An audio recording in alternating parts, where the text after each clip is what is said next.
Today we wander with St. Martin of Tours. His feast day is November 11th, and he is the patron saint of the poor, soldiers, conscientious objectors, tailors, and winemakers. Martin wasn't really a man, not yet. He was 15, strong, fit, and quite tall. Tall enough to join the Roman army because this was in the days when the Romans ruled most of Europe. And that was what Martin was doing in a small town in Italy not far from where he lived, joining the army. The army doctor examined him and all the other young men who were hoping to become soldiers.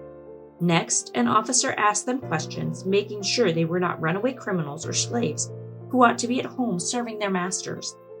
Each of the young men had brought with him a letter from someone, recommending him as likely to be a good soldier. Martin handed over his letter. The officer read it. "Most impressive," he said. "From your father, isn't it?" "Yes, sir," said Martin. "Met him once. Very brave soldier. And you're going to be just like him." "Excellent."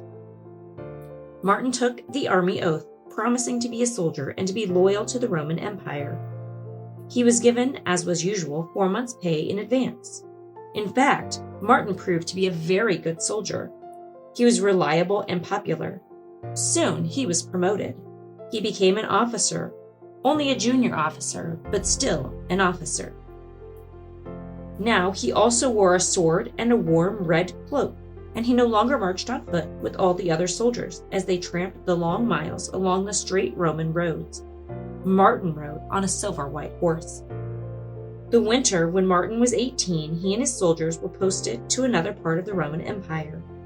They were sent to guard the town of Amiens in the north of Gaul, what's now known as France. Martin and his soldiers weren't too pleased about this. Winter in northern France can seem very damp and cold to someone who is used to the warmth of Italy and the sunny Mediterranean countries. But at least Martin had his cloak. One raw, damp evening, Martin was riding slowly through the town, his soldiers marching behind him, when he saw a beggar. There was nothing unusual about that. There were many beggars in those days. But Martin couldn't help noticing the man. He was wearing just a few damp, torn rags and was shivering with cold. Martin pulled up his horse, drew his sword, and with one swift movement, cut his warm red cloak in two. He gave half to the beggar, who could hardly believe his luck. Martin's soldiers were amazed. They began to giggle. Had their officer gone mad, ruining a cloak for a beggar? They tried not to laugh out loud. They couldn't help it. But Martin wasn't angry with them. "That man was cold. I had a cloak.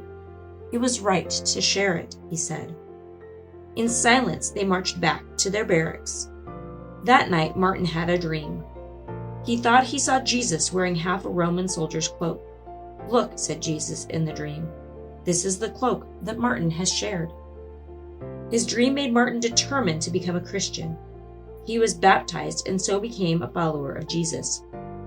Now he wanted to leave the army, but a war was beginning against a fierce tribe named the Goths.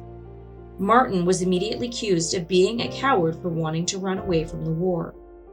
When he still refused to fight, this was thought to be mutiny, so he was put in prison. Only at the end of the war was he released and allowed to leave the army and become a Christian.